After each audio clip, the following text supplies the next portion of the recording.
Yeah, I had to do some pretty hard research, cram research real quick because I realized the topic for the week. I was like, fuck, I don't know anything about G.I. Joe.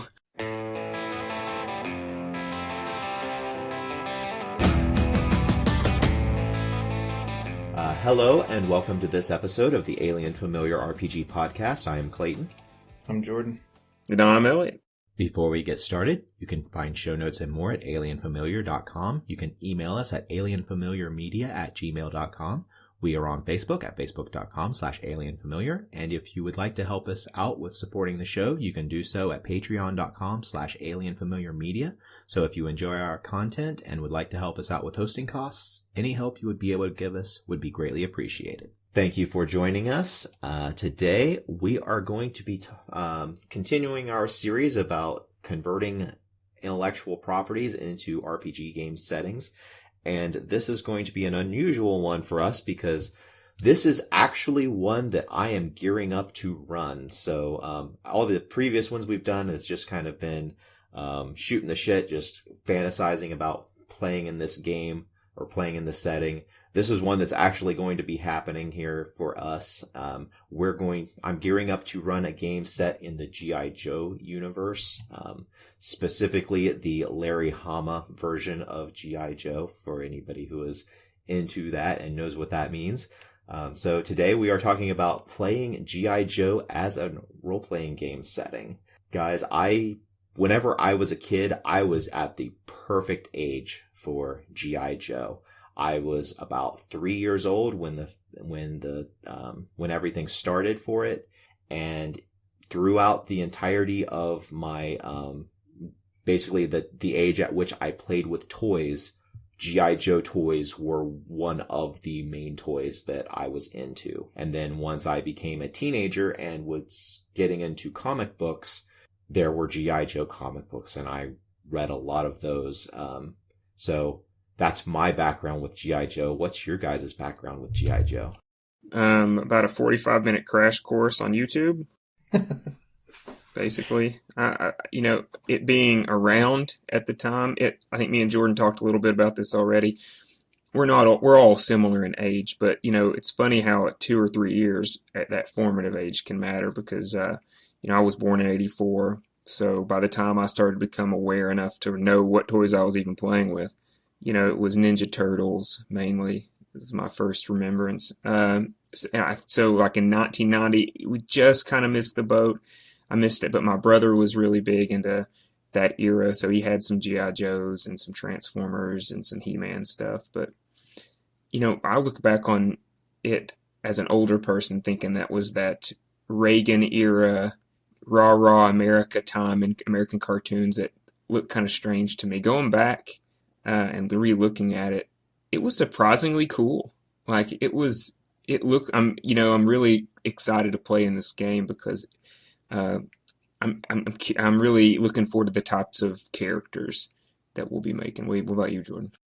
I think I probably saw a little bit more of it than you did, but I'm like you too. It was mostly over with by the time that I was, getting into cartoons. I was also mostly Ninja Turtles. I remember having a few G.I. Joes. I remember having like a Sergeant Slaughter toy that I really liked, and like a Snake Eyes toy or something like that. But it was definitely just kind of like an afterthought thing. I've probably seen, I don't know, maybe 10 episodes at most of G.I. Joe, if I'm being honest. I tried watching that movie and Wow, couldn't make it more than about a quarter of the way through. I forgot about the WWF connection. Clayton, do you know anything about that? How Sergeant Slaughter ended up on the TV show? Was he in the TV show? Yes, he was in the cartoon. He was the only officially licensed character that wasn't originated in G.I. Joe to transition over into G.I. Joe. There were a few real world people who became Joes, like the Refrigerator Perry, the NFL player. He became a Joe at some point, and there were a couple other athletes who became Joes in the toy line. But Sergeant Slaughter is the only one who... Sergeant Slaughter was a wrestler in the 80s, and he was the only one who was an intellectual property brought into G.I. Joe. Little fascinating tidbit is that Rocky Balboa was almost brought into G.I. Joe, but for some reason the licensing fell through. Yeah, Rocky Balboa, but they weren't trying to get Rambo. Rambo's a little extreme for G.I. Joe. I don't know. Were you aware of the Rambo cartoon that aired in the late 80s? No, I was not. Yep, after First Blood Part 2, between First Blood Part 2 and Rambo 3, there was a cartoon based on Rambo. Wow. Not a question dawned on me, Clayton, I'd like you to speak to. So since you're the one gearing up this game and it's a big nostalgia fest for you, thinking about theme, I think one of the things as an old, as I got older, looking back on G.I. Joe in this kind of I don't know, not really, I guess, dismissive way, just because it is so, growing up in the post 9/11 era, as I'm very skeptical of just patriotism in general. And I look back on, Rambo, and not necessarily the first one, but, I definitely will say that those American focused kind of movies and cartoons and patriotism as the front, Captain America and all that kind of stuff, it's a big turnoff for me. But watching it, living in the times that we are now, it actually seems kind of interesting to have just a patriotic game. Like, what are the themes going to be like in the game? What are the types of characters you want us to make? Well, I haven't set upon what exactly I want your characters to be. I've played around with you guys actually playing characters who have just been recruited into G.I. Joe. I've also bounced around the idea of you guys playing mercenaries who haven't basically chosen a side yet between G.I. Joe and the I don't want to go too much into my my ideas, but the enemy organization that you guys are going to be fighting, or whether or not you guys are going to be bad guys. I'm still up in the air on that, but I'm really doubting that I'm going to say that I'm going to give you guys the reins to be the bad guys, just because of how in the cartoon the bad guys are constantly conniving against each other, and they're constantly backstabbing.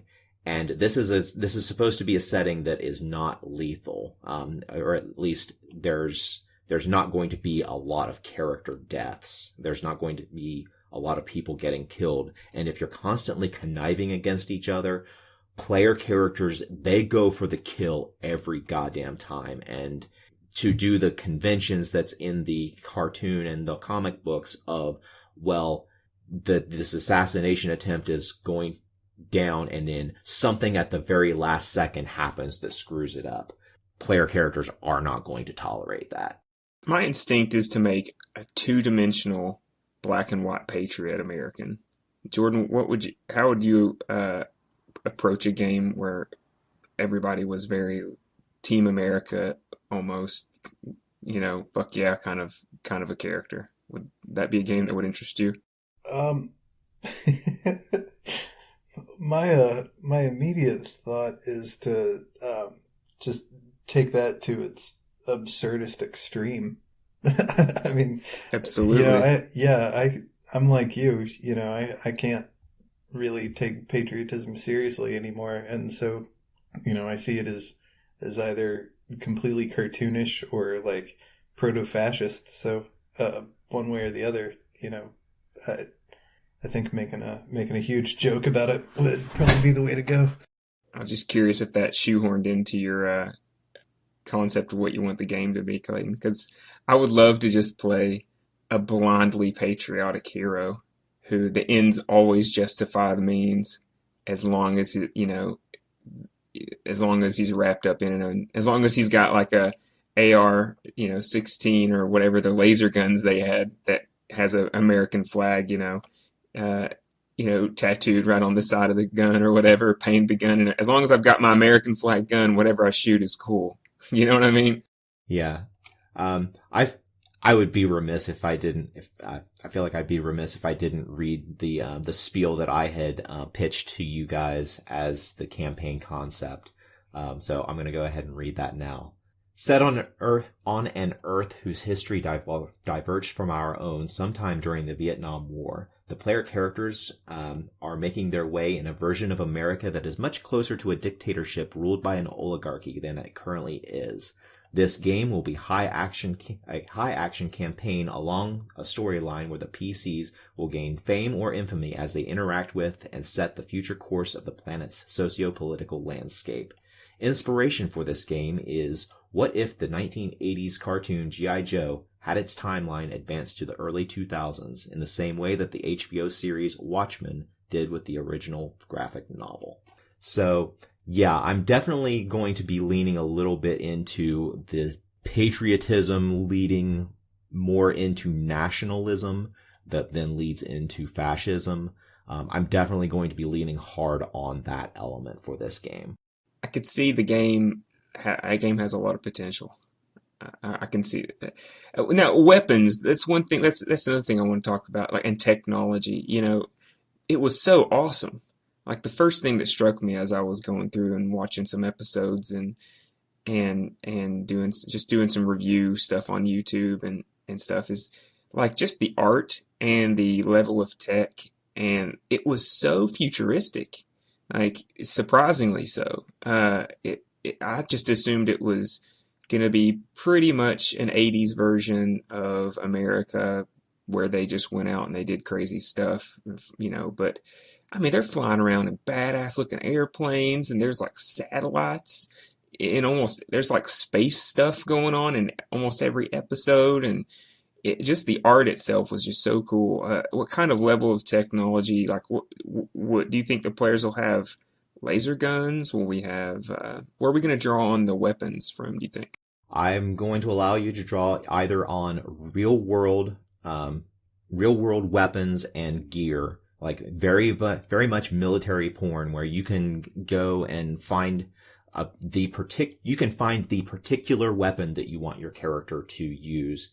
And if I do not already have the stats for it, I will create the stats for it. And I will go as far as like allowing you guys access to certain technological level of like laser guns and stuff like that, because G.I. Joe really did run the gamut. In the cartoon, they drew real world guns, and they also did this sci-fi, like near future sci-fi tech alongside. There were at some point in the cartoon, there were,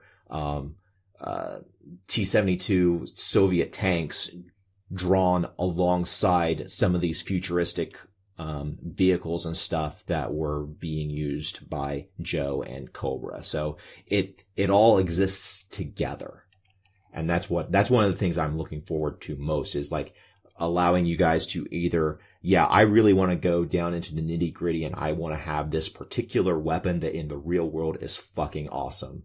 And I also want you to have the freedom of, I also have this extra tech that is, that we're firing, we also have laser weapons, and we're fighting enemies who have, weather controlling devices and, brainwave scanners that brainwash people and shit like that. So I want this to be an amalgamation between really hard real world, but also, slightly future tech stuff.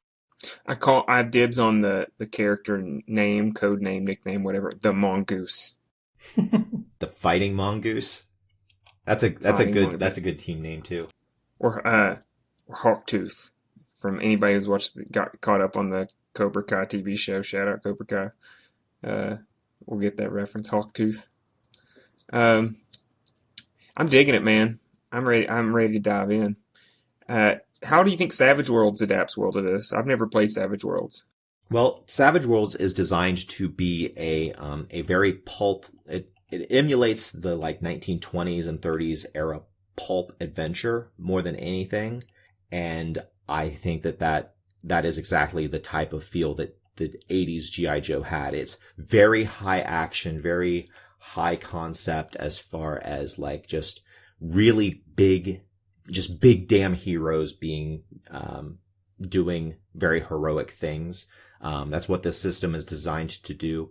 And I think it's a perfect fit for what the G.I. Joe cartoon presents to the viewer. And it's also a system that you can dial it to be more or less realistic as you want. And when it comes to people getting wounded and getting either knocked out or killed, I can move those dials to a point that I'm happy with. And kind of in that vein, I want to talk a little bit about what is considered canon for G.I. Joe and what I'm going to be considering canon material for the campaign that I'm going to be doing, because there's actually three different sources. Well, there's three different main sources of information for G.I. Joe. There are the comic books, which technically came first. Then there are then there is the cartoon, and then there are the action figure line. And within each of those, there are several different iterations of them. What I'm going to be considered canon for this particular campaign is anything that was written by or project managed by Larry Hama. He was one of the guys at Marvel Comics who was responsible for designing a lot of the Joes, designing their personalities. And he was the main force for the Marvel Comics, and then later the oh crap, now I can't remember the company that took it over most recently. But he is continuing to be a part of G.I. Joe and writing new G.I. Joe stories, and that's what I'm going to be considered canon for this campaign.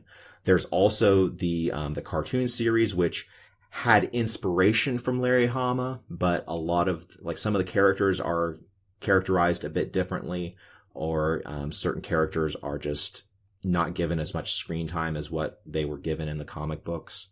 And then you've also got the action figures themselves, which have practically no story along with them. The information that you have on their characters is the information that is on the back of their toy box, where it's literally a paragraph about their personality, a paragraph about what their weapons and military specialties are, and that's about it. So I'm going to be leaning on the one that is actually more fleshed out, the comic books, because right now the Larry Hama run of the comic books is several hundred issues long at this point. So here's a question that always comes up anytime we're talking about taking existing intellectual property and turning it into a game. What is the role going to be of the canon characters? And since this is in the future, is Duke still going to be around, but just be really fucking old and some tottering Snake Eyes and stuff like that, or is this going to be a whole new cast? What are we doing? Very much like you just described. The old characters, they existed in the 80s in this world, and they have aged, and but now there's new G.I. Joes who are coming up through the ranks. So the old characters exist, but also I wanted you guys to play new characters of your own creation. But one thing that does happen within the Larry Hama G.I. Joe storyline is that there are some code names that basically become generational. There are successive different characters who carry on a particular code name. I don't want to go into any details because I don't want to spoil anything. Have you gotten any feedback from any of the other players as far as the game goes? Any interest in what they do? How many people are going to be in the game, do you figure? Right now it's looking at 6 players. I really haven't gotten much feedback from them.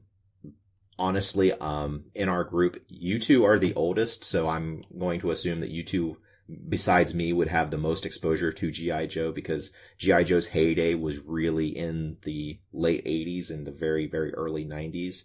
So I kind of get the feeling that they're going to be coming into this much more of, this is their real first exposure to G.I. Joe and the concepts there. Uh-oh. Well, I'm excited. In the games, a big part of it, or in the show that I saw, a big part of it was aerial combat and stuff. Are you wanting, my first instinct would be I don't know, kind of want to be like an astronaut or a fighter pilot or something like that. But that opens up a whole new in my experience, there's not really that many games that incorporate that kind of combat into RPGs that make it fun. Do you think it would be worth just trying to stick to a ground-based character, or wielding some of this big-ass tech would be fun, or how would you deal with that three-dimensional kind of gaming that seemed to be a big part of the show? Yeah, that's absolutely why I chose Savage Worlds. Savage Worlds has good vehicle rules. I wanted that to be a major part of your characters. Like, I want every character to not only have their military operational specialty, but I also want them to have a particular type of vehicle that they are good with. Every character in G.I. Joe was listed as being a master at a particular vehicle, if not multiple vehicles. So vehicle play will be a big part of it, whether or not you are piloting or driving that vehicle, or whether you are a passenger and like manning the guns. Vehicles will be a major part of this campaign. Sweet. And that's something that there really haven't been very many games that I feel have built up the vehicle rules. That's an area that a lot of game systems just kind of let go because, well, It was hard. yeah, making vehicles fun is hard, right, Jordan? Yeah, it's challenging. So, what do you guys think on that? Just to get in the weeds a little bit, does Savage Worlds break into like a mini game that has its own rules, or does it co-op the main rules to adapt up to accommodate large vehicles, or how do you guys think it does, like it works best? Well, Savage Worlds is designed to have it has vehicle rules. The vehicle rules are pretty much on the same scale as what the player characters are. So like the different weapons on the vehicles, they just do a lot more damage. Like missiles and stuff like that, they just do a lot more damage. So if you're going to get hit by one, it's going to ruin your day. But because this is a setting where people aren't supposed to die, where whenever a plane gets shot down, you're supposed to be able to see the pilot parachuting out as the vehicle crashes. That's definitely going to be a thing. And not only that, but in G.I. Joe, there's also a lot of people, the characters leading troops. That's another strength of Savage Worlds is there are mass combat rules. And in our Abena game, where the player characters were running a mercenary company, I feel like the mass combat rules in that worked very well. And I'm going to be bringing over some of those rules as well. So there's going to be every level. You're going to be able to command troops. You're going to be able to be a part of big mass battles. You're also going to be able to have vehicles in those mass battles, and you're also going to be able to basically have a dogfight between just the six player characters and their vehicles, and them like manning the guns of those vehicles versus enemies. So that's why I chose Savage Worlds, is because it's a generic rule system that does a lot of things, and I feel like it does it well. I'm excited. How on a scale of 1 to 10, how difficult is it to jump in as a completely green player into Savage Worlds? I'm probably not the person to ask because I've been in love with Savage Worlds for like 15 years now. So I don't know what it's like coming in. I don't remember what it's like coming into Savage Worlds fresh and learning the system for the first time. Jordan, you've played Savage Worlds in our Abena game. How did you feel like the rules were as far as learning them for the first time? It's pretty straightforward. I mean, there's a little bit more going on because you've kind of got two sets of variables that you're dealing with. You've got static modifiers to whatever your rolls are, but then the die itself that you're rolling can be different. Let's see, is it always just one die of the type, Clayton, or is there also multiple dice of a type in certain situations? I'm getting a lot of my memory conflated with how Deadlands worked because they're basically the same thing. But is current Savage Worlds also working on multi dice of various types? So in Savage Worlds, you have how good you are at something is measured by the die type that you are using. The bigger the die, so the better you are at something. So if for instance, if your fighting skill was at a D4, and you would be fighting and if you're in melee with somebody who has a fighting die of a D8, they're much more likely to roll higher numbers than you. There are also modifiers that go into that, but modifiers aren't as big of a deal in Savage Worlds they aren't as often applicable in Savage Worlds as they are in other game systems like D&D. Every time you roll, you're going to have a dice modifier. In Savage Worlds, you might not have a dice modifier the majority of the time you're rolling. See, whenever you say Deadlands, Jordan, do you mean like the old school classic version of Deadlands, or the Deadlands revised that they then spun Savage Worlds off of? How similar are they? I think I'm confused. The only Deadlands that I ever played was the original one. Okay, so it's similar to that? Pretty similar, yeah. Okay. I played a lot of that. I think it's a simplified version of that, so I don't think you'll have a problem picking it up at all. I love that system. It was so quirky and unique. And I remember being very lethal. Is this not very lethal? There has been a lot of supplemental material coming out for Savage Worlds, and they're even in the most current rule book, which is the Adventure Edition. There's a lot of information in there on how to dial it to be more or less lethal. I'm definitely going to be dialing it toward the less lethal. So whenever your character is taken out, you're basically going to be going unconscious. I'm going to be using a version of the rules where you're only going to die if you choose to die. Unless you take a snake to the heart, and then you go into a coma. Well, the way I'm going to be doing it is even if you choose to, quote, die, that doesn't mean that your character isn't going to come back a few sessions later as a brainwashed Cobra agent or whatever, or a clone of yourself, or a robot version of yourself, because all of these things are things that exist somewhere in G.I. Joe.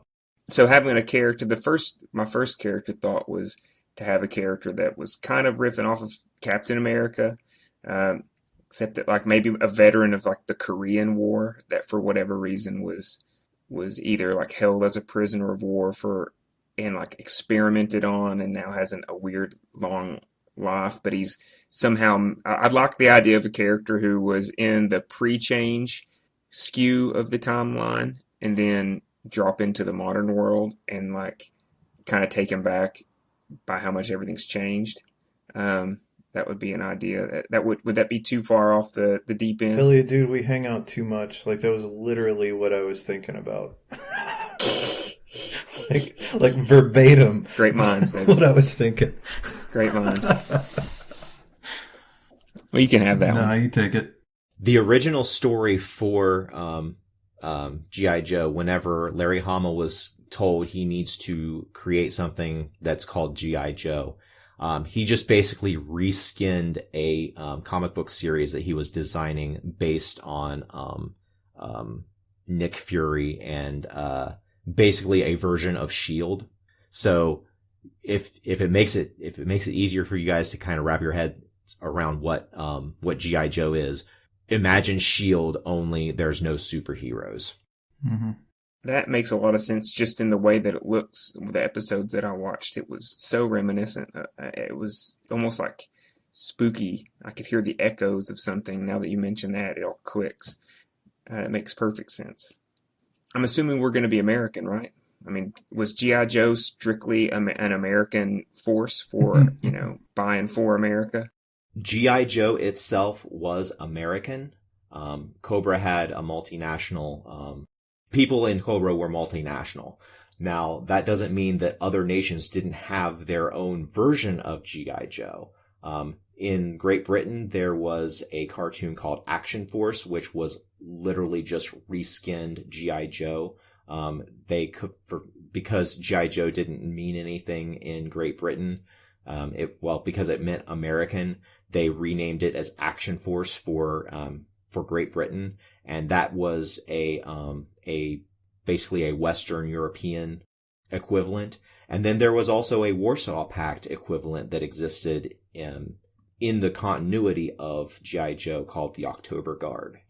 And in this game that I'm running, all of those do exist. So there are multiple different versions of this idea of a large counterterrorism group who has all these cool vehicles and cool code names and stuff fighting against various actors, terroristic actors on the world stage. I'm really interested in now. Are you planning on doing any sort of like brief synopsis of the world since the end of the series? What the world looks like today, or are you going to kind of leave that up to our imagination? I'm doing up a timeline of the ways in which this world has diverged from ours, and it includes things such as how and why G.I. Joe was formed, how it grew, how it interacts with NATO, how it interacts with the UN, how this universe's version of terrorism in the 80s was kind of grew and then changed on September 11th, 2001, because I want that to be, because that is such a touchstone in our world. I cannot imagine a world in which that didn't happen. So I'm basically rolling G.I. Joe into 2021 with kind of making sure that some of these big touchstone events that happened in the real world did happen in the G.I. Joe timeline, and that kind of rolling into what G.I. Joe is in this alternate universe. It's touchy close. Like there's some stuff that I watched in the show, like that. I guess the movie. I didn't watch the whole opening sequence, but like apparently in the movie it starts with a full blown like weird like invasion / battle centered around the Statue of Liberty, and there's all these. It's like a lot show of all these like lasers just shooting at each other while they're parachuting down, and airplanes like fire. You know, it almost looks like 4th of July. It was so beautiful. But eerie because it was pre 9/11, of course, and that my first thought was like, ugh, I don't think they'd make that today. Yeah, it was definitely a different time back then. I mean, we were at the time G.I. Joe was coming out. Reagan was the president, and all of the national bravado that was going on then, kind of rebuilding America in people's minds after basically the defeat at Vietnam, kind of reshaping American patriotism after that into this we can be the good guys, we are the good guys. That mentality is one of the things that I definitely want to roll into with this campaign. You guys have talked a lot about kind of your views on how patriotism and nationalism and all of that in the real world it's gotten pretty dark, especially as we are recording this. We are just a few days after the storming of the U.S. Capitol. That's something that in the past few days I've realized that I need to rework a little bit more of the history of this world into something that's a little bit different shape than what I was originally intending. Yeah. I think you're gonna have to move the goalposts a little bit. I think is what you said in the chat. You can never overestimate how bad the future will be. Yeah. I mean, or you could just, not choose to let real life just play itself out for you. The world's just moving with you, Clayton. I'm excited to play this game for sure. My mind's popping off with a bunch of ideas. What's your estimated start date? I don't have a start date. I'm hoping that beginning of February I will have everything set. I definitely will have the story set by then, but I'm also intending on running this in Fantasy Grounds Unity. I've never used Fantasy Grounds before, and I really want to get that virtual tabletop, get some experience in that, because I feel like since I do this podcast, I kind of owe it to the industry as a whole to kind of be more broad in the different things that I that I play in, the different virtual tabletops, and also the different systems that I play in. So yeah, that's why I chose to do Fantasy Grounds Unity, and the fact that it just went officially released just a couple months ago, either late September or October. I wanted to kind of get in on that since the most recent version came out. I smell a review episode in the near future. After this campaign is over, I'm getting nothing but frustration with Fantasy Grounds Unity just because I'm coming at it completely fresh. I've only ever experienced other virtual tabletops, and every time I find something that it does differently than the virtual tabletops I'm used to, it causes consternation. And I don't want to be in that negative headspace where it's not something that I know, so it must be bad. I want to play around with it long enough so that I can give it an honest review. Let's talk about cost. Me and Jordan were curious. I didn't look it up, but didn't you, Jordan? Is for the player, does the player have a cost associated with it? Because you have to download the software, correct? You guys will not have a cost associated with it. I bought the Game Master version. I don't remember what they call it, but basically it allows me to be a game master, and I can have players who do not own an official copy of it. You guys would be able to download it, and I will give you certain passwords and stuff in order to join into my game, but you should be able to download it and get into my game without having to pay anything. How much did it set you back? The Game Master's version was around $100, give or take. But that's the equivalent cost of like a little bit more than a year of Roll20 if you got the premium. So if I really like Fantasy Grounds Unity, then I'll switch over because it's a one-time investment.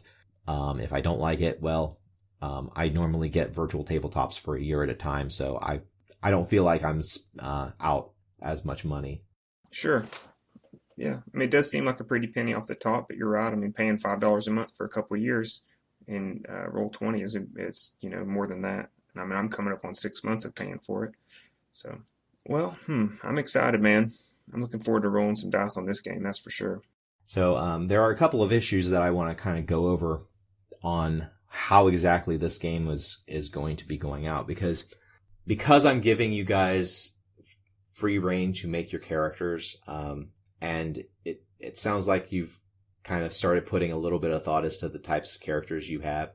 And then the fact that you both kind of had not the same, but some similar elements in your characters. Because G.I. Joe is supposed to be a very diverse cast, you're supposed to be very different characters brought together. And I can see that diversity of characters can be an issue if everybody decides, I want to play a ninja, like having a G.I. Joe force that is entirely ninjas. Yes, it does exist. It is called Ninja Force, but having every character decide I'm going to be a ninja, I would like to have a little bit more diversity in that. Do you guys have any advice on how to kind of enforce that diversity without coming right out and saying, and by the way, don't everybody play the same character? I think you should do it like superhero games. Like, there's always, the well-defined, like, here's the speedster and here's, like, the Hulk type of character or whatever. Like, very much in the same vein of classes. If you want to make sure that you've got a particular balance, just have slots predefined. One person's going to be a ninja. One person's going to be, an engineer or whatever it is that you're looking after.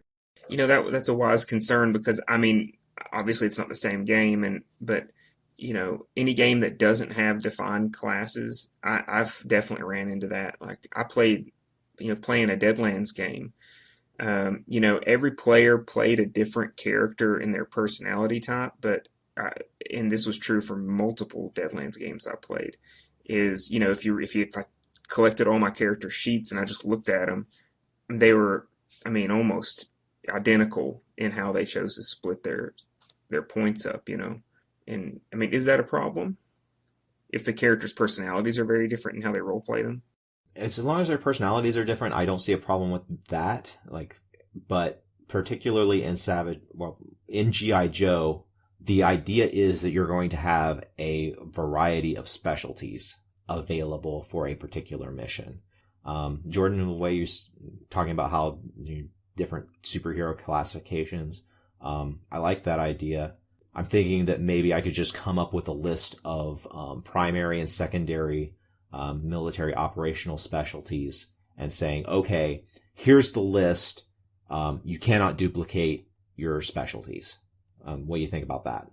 Yeah, I mean, just from a player experience perspective, it always sucks to be the one stepping on toes or have your toes stepped on if you've got, that part of the game that's supposed to be yours, sneaking into a place or fixing stuff or, being the sniper.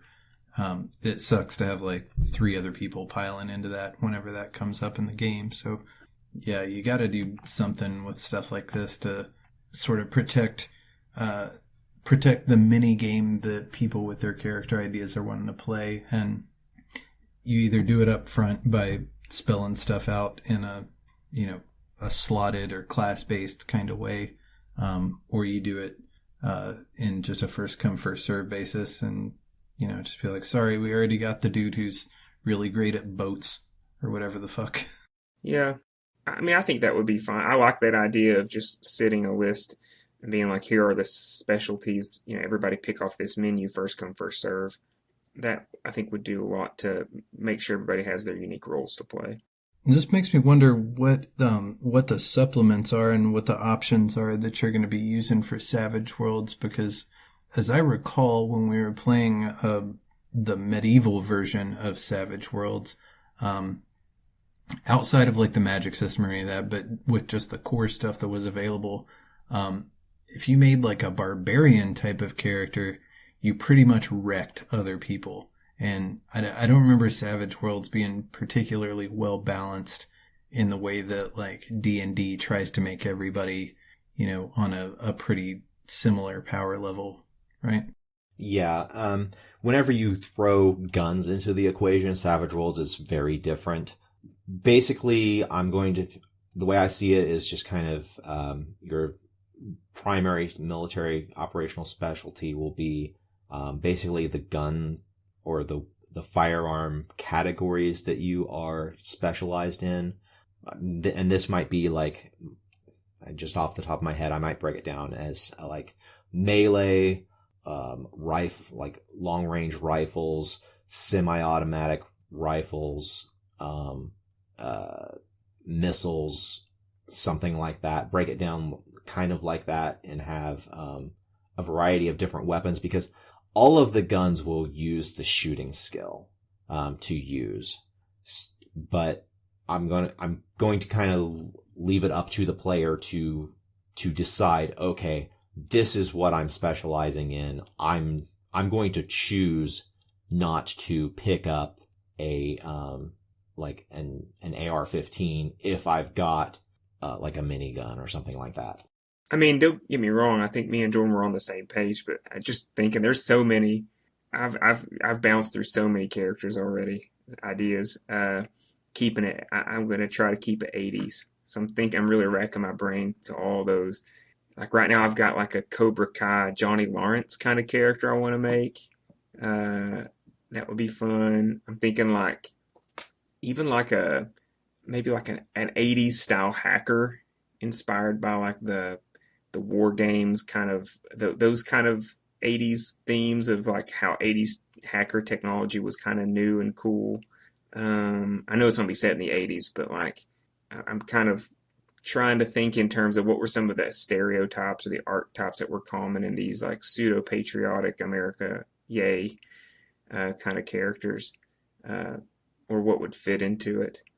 So there's really no end of ideas. This is definitely not like leading down one obvious direction that I don't think you'll get a ton of redundancy. Maybe you will, but it's not hard to think up character concepts right now. I'm kind of popping a little bit. Yeah, and there were hundreds of G.I. Joe characters on like whether or not they were Joes or Cobras. There have been hundreds of them made. So you're gonna be kind of copying to some degree one or another. whenever you're doing this, or not necessarily copying, but coming to the same conclusion by a different route, as a character who's already been made.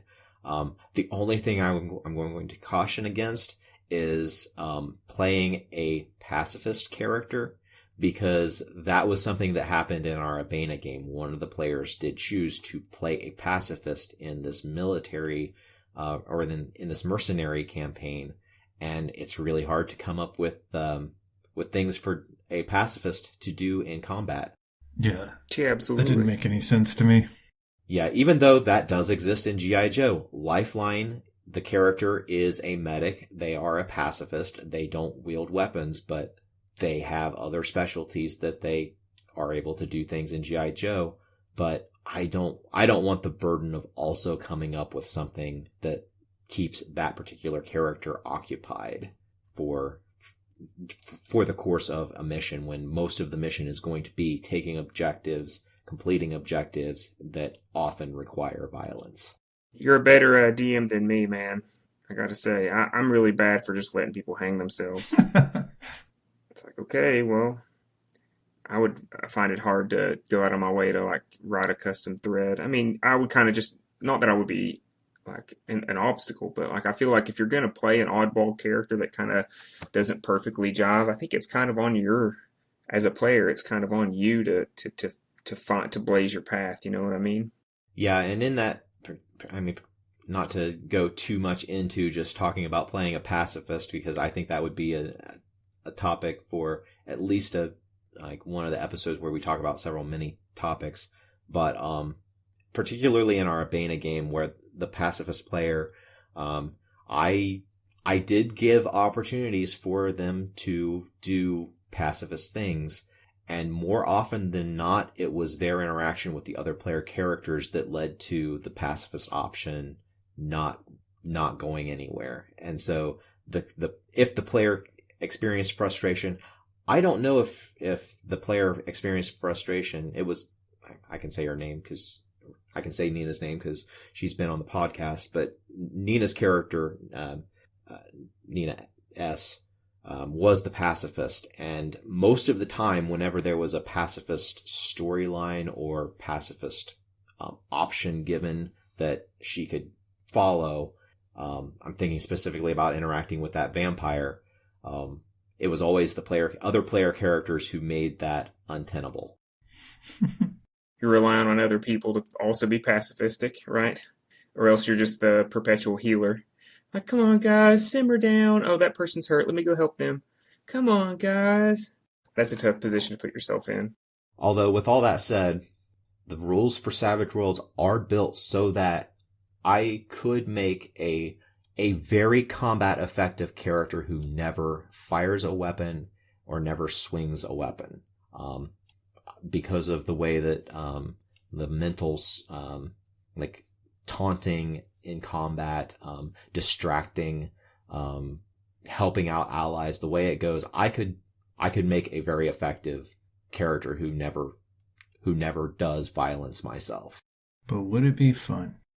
I'm curious how you're gonna handle kind of the vibe of this game, Clayton, because like G.I. Joe, it was kind of crazy, because it's trying to do two things at once. It's trying to do two diametrically opposed things. It's trying to present, military violence as being like a righteous thing to do, while at the same time maintaining a G rating and keep kids entertained.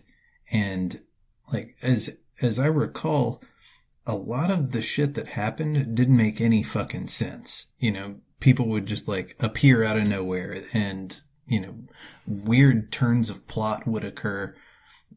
People would just give up or like disappear, and like weird shit like that, bombs would go off, and of course nobody'd ever be hurt.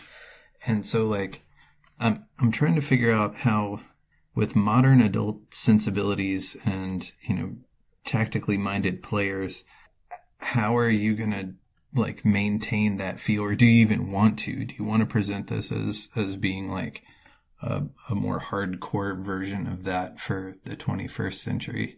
That's one of the reasons why I'm going to be leaning more on the comic books than the cartoon, is because the comic books did have people getting shot and wounded, and you could see the wounds and there was blood. There were still very few people who actually got killed. So, in real world, most of the people who get, wounded, they survive. There's the percentage of people who get shot and, continue fighting until they die, that doesn't happen in war. You don't fight until you die. You fight until you get wounded.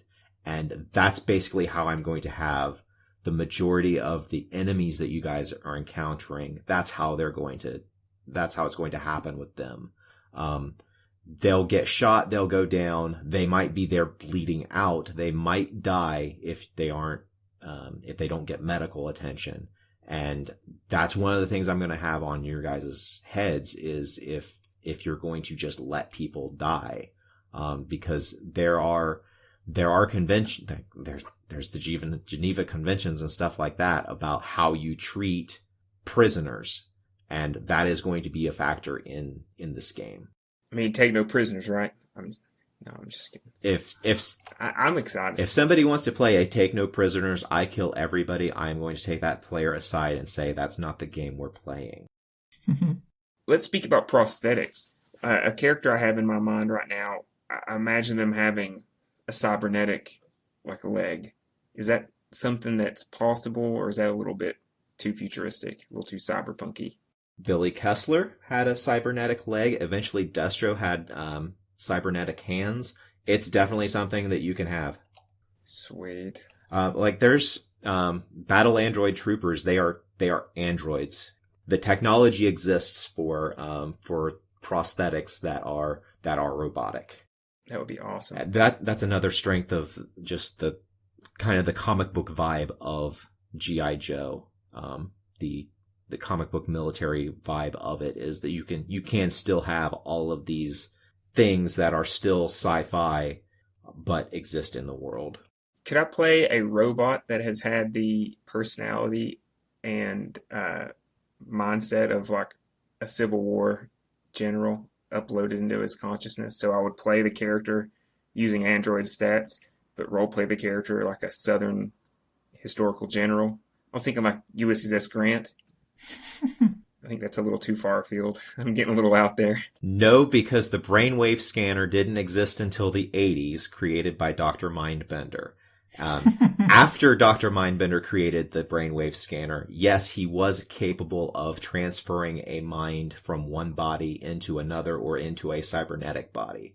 But any character before 1980, you would not be able to do that for. So you're saying I could play Hulk Hogan as a cyborg and be the real American hero? That is a concept that is on the table.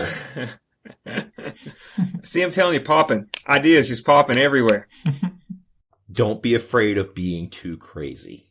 How long do you expect something like this to run, Clayton? Because there is like a wide range of like wackiness that could happen, and that is usually kind of the inverse relationship to length of game in my experience.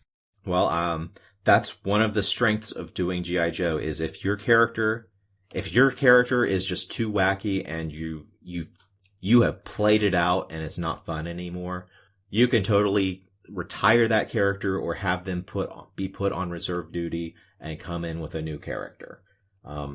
If your character is just too far out there for the other players, I'll listen to them and I will talk to the player whose character is just ruining the vibe of the other players, and we'll work something out. Yeah, I feel like it's important though that another thing we've talked about character types is in on the stats and wanting to make sure we have a well-rounded group that doesn't have a ton of redundancy. I do think it wouldn't be a bad idea also to kind of do the same thing with mindset. It's like, I think, it doesn't sound like this is a game for the reluctant hero.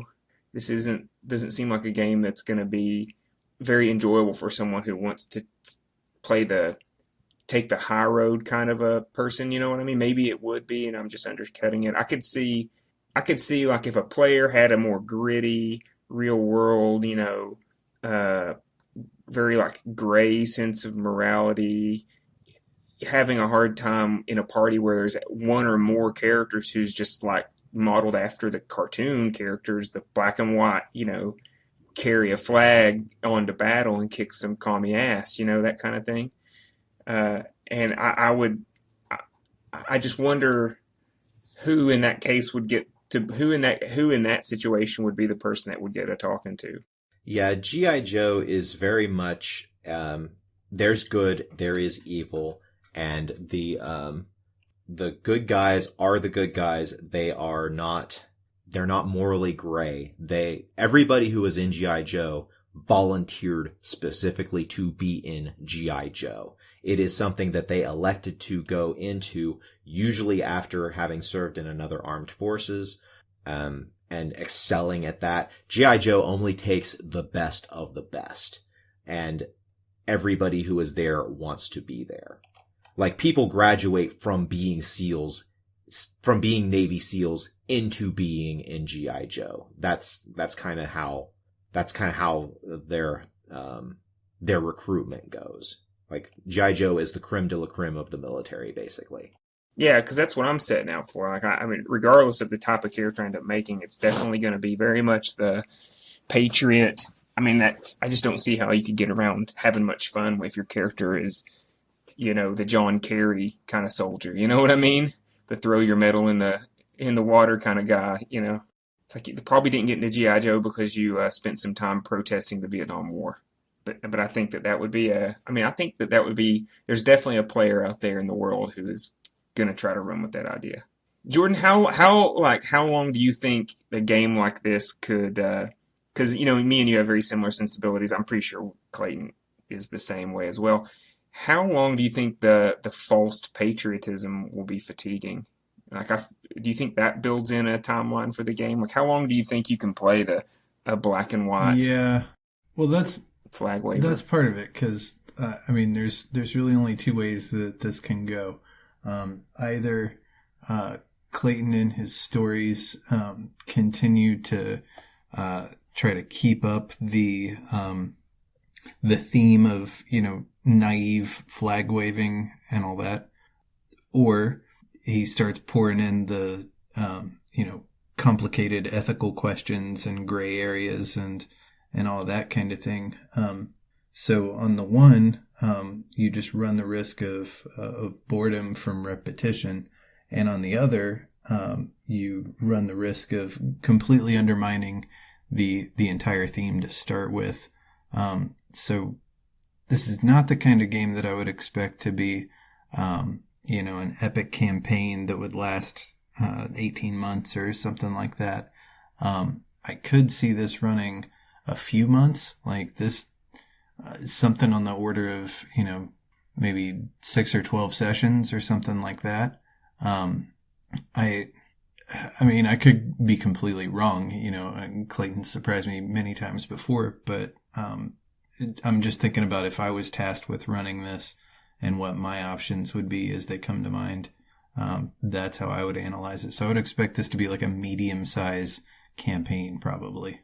I'm definitely designing this to be a finite campaign. I don't know how long it's going to be, but there's definitely going to be a beginning, middle, and end.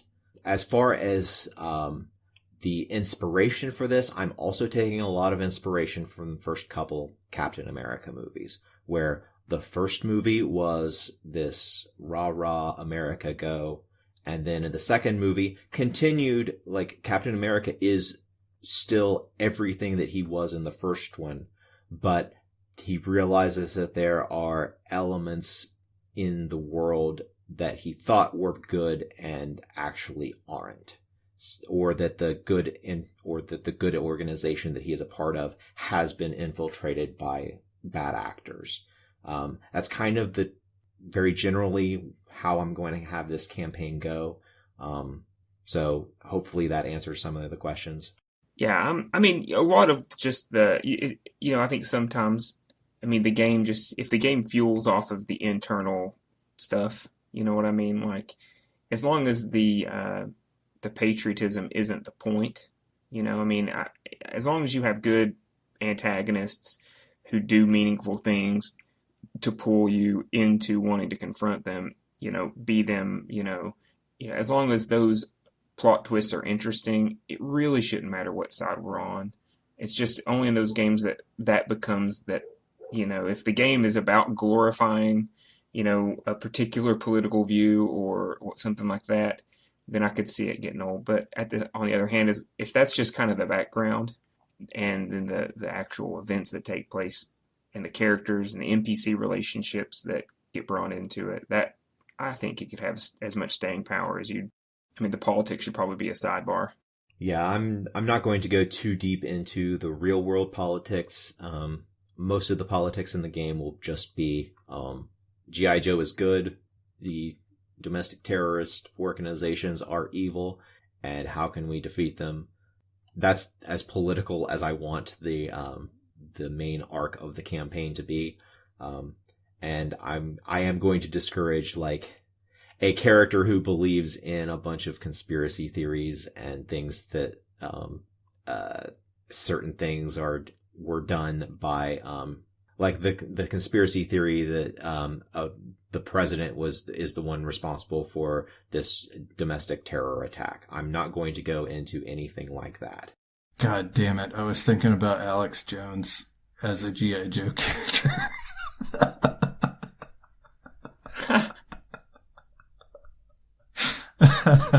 We gotta stop the gay frogs. Fuck that idea. All right. Jesus.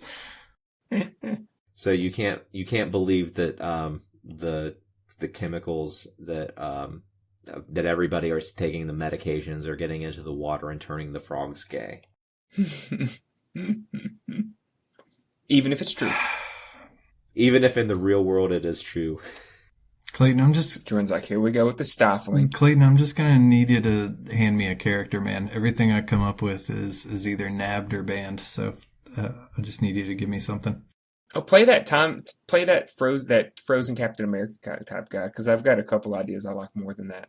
That was just my first idea. I've come up with several beyond that are more interesting or more appealing to me. I've wanted to play a Captain America character for a while now, and I looked a lot as to like how you could do it in Dungeons and Dragons, and doing a shield fighter, and that's just terrible. I don't know how it would work out in Savage Worlds yet, but I'll look into it. I don't know what all the material is that Clayton's offering. One thing I do remember feeling pretty stifled about with Savage Worlds last time we played is that it didn't seem like there were a lot of edges. Is that what they're called? The like feats options? It seemed like it was kind of light in the core system. Are you doing anything to like add extra stuff, or like what's our menu like for character creation here? I'm still compiling that. I can't give a definite answer yet, but I am going to be pulling from multiple sources. And because there are a lot more sources for Savage Worlds that aren't medieval fantasy, I am going to be pulling from a lot more sources than what I pulled from before. Previously, I was just basically pulling from two different books, the core book and then basically a version of Conan. So I'm going to be pulling from a lot of different stuff. I'm going to be pulling from the sci-fi companion. I'm going to be pulling from several different campaign settings. I'm going to be pulling from Weird Wars. So there's going to be a lot that's available. Right now, the leading character in my mind is playing Johnny Lawrence, Richard Zabka's character from the 80s Karate Kid movie, except his twist will be, what if Johnny hadn't lost to the Karate Kid and won that tournament? What would have happened to him? And because if you haven't seen season 3 of Cobra Kai, go get it. It's pretty fun. But they go into the backstory of the guy Kreese, the bad guy in the show, and he's full on the like Vietnam era kind of Apocalypse Now crazy kind of guy. Is kind of where he kind of cut his teeth. So I could see like if Johnny Lawrence didn't like alienate himself from Kreese, he would have like gone into the military and become like a special forces dude, just like Kreese did. And so now he'd be like an aged, grizzled vet that knows karate and like kicks ass with his like, he got his leg blown off at one point, so he has this like a prosthetic leg that he uses to do like karate kicks and shit. He wears a bandana around his head that like has the Cobra Kai bandana or whatever. I just and have that kind of swaggery, Johnny Lawrence kind of like jock mentality, which would seem perfect for the military. I would just recommend that you look a little bit into the Ashikage clan of ninjas in the G.I. Joe universe and see if anything there sticks out with you. You could totally go with Karate Kid and go that direction. You can go exactly with what you're doing there, but I would recommend you at least look into the Ashikage ninja clan. That's the Struck first, struck hard, no mercy. That's pretty much the outline of this character. Just give your character a good reason for having joined the U.S. military at some point. Yeah, I'm psyched about this game now, Clayton. This is going to be fun. I've been desperate to get outside of D&D, and now that we've hopefully, if we're switching to Sundays, I'm trying to hopefully we'll talk Jordan into making Mondays like we had me and Jordan had talked a little bit about maybe Monday being like a one-off day where we can play different things just to kind of get different experiences, maybe do one-shots or something from time to time. I think that'd be fun. I'm looking forward to expanding my horizons when it comes to gaming. Well, I think this is a nice place to transition into geek things. We've gone a little bit long this episode. Yeah. I'll go first since I volunteered. This week I just want to shout out a podcast, History of Rome. It's a favorite of mine. Today, as we record this on the 10th of January, this is the 1974th anniversary of Julius Caesar crossing the Rubicon and thus ending the Roman Republic. And so that inspired me to go back and listen to that series of episodes about Julius Caesar. And it just never fails to be awesome. So History of Rome, if you haven't checked it out, go check it out. It's amazing. The podcast by Mike Duncan. Jordan, you want to go next? Yeah, I'll go. I would recommend a book that I'm reading right now called Masters of Doom. It's sort of a biography of the team that eventually became id Software that created the first Doom game, and all about their childhood, how they met professionally, and how they built up a company along the way. And it gives a lot of interesting insights from a technical perspective as well as a personal perspective on these people. It definitely gives me an appreciation for just how really genius a lot of the stuff that they came up with along the way to making Doom was at the time, as far as programming and so on. But yeah, it's pretty cool if you're into shit like that. Give that a look.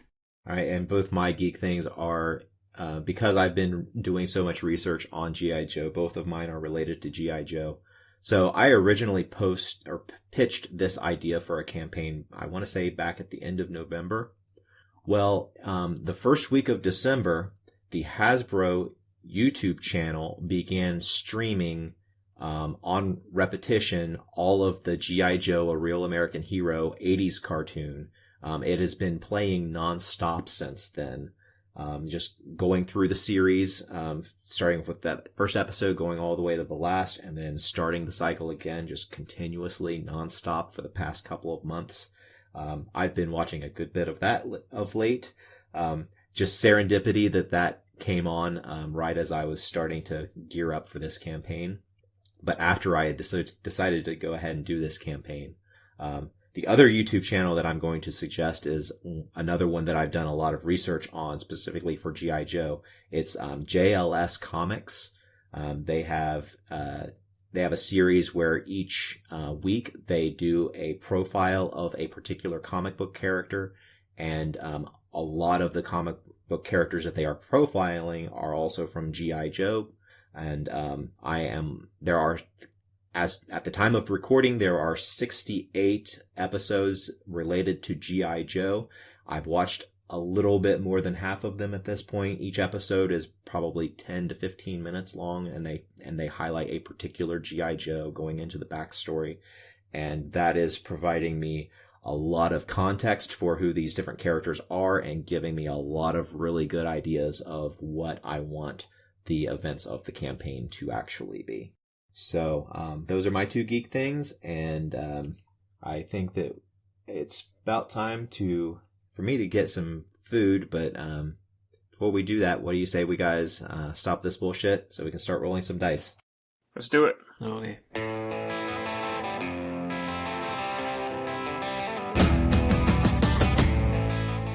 This has been a production of Alien Familiar Media.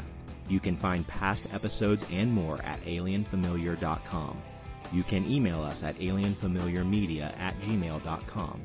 This production is protected under a Creative Commons non-commercial attribution, no derivatives license. Music for this episode is Suburban Outlaw by Forget the Whale and can be found at freemusicarchive.org.